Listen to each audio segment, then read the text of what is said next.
just you traveled to your hometown for the first time in 3 years, and you visited your mom, who was heartbroken over what you've been going through, and she's down with stroke. You visited the grave of your brother who was killed during the time you were in detention, and you've not seen your family in America for more than 3 years.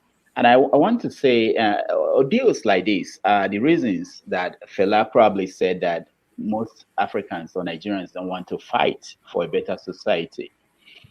When it's all said and done, is it worth it? I'm asking you, is it worth it? And what are the limits of the price that you're willing to pay for all this? You know, if you don't choose where you are born, you cannot tell what is what. I was born in Nigeria, and my 20 years stay in the US, I refused to change my citizenship because I wanted to deal with the consequences of being born a Nigerian. And this is not to say that those who change their citizenship, they made any wrong decision.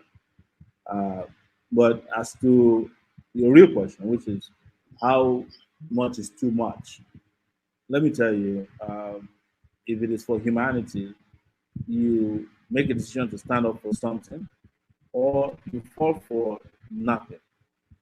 Or you fall for everything. That I hope I got it there. So this has been my trajectory in life since I was 10 years old. I've always thought about how to change society when I was a guy born when I was living in the village. Never thought, by any stretch of imagination that I would come to live in New York City, one of the largest cities in the world, and one of the most sophisticated. Create a business over there that was thriving, and then one day packed my bag and decided that I want to go and deal with the consequences of my place of birth. That's what it is. You know, I hope my wife is not watching this. She'll be more heartbroken. But when I saw my mom, I must admit that I was very sad. I wasn't at my brother's burial, but to see my mom paralyzed from neck below was very heartbreaking because when I was released in 2019, she had a 2-year visa, and my intention was I will get on the plane and travel and she could do all the medical checks. If there's only something hidden, we could get her treated in the US. It never happened until I saw her last weekend. Uh, it's not easy. You don't want to go in the direction of my wife and my kids.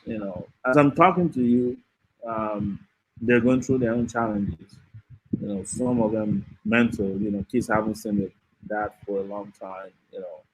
And they keep asking their mom, "When is daddy coming home?" And sometimes when I call them on FaceTime, they ask, "When are you coming home?" And I have no answers, and I just have to give the network excuse. I can't hear you. I'm not saying I'm lying to them now, but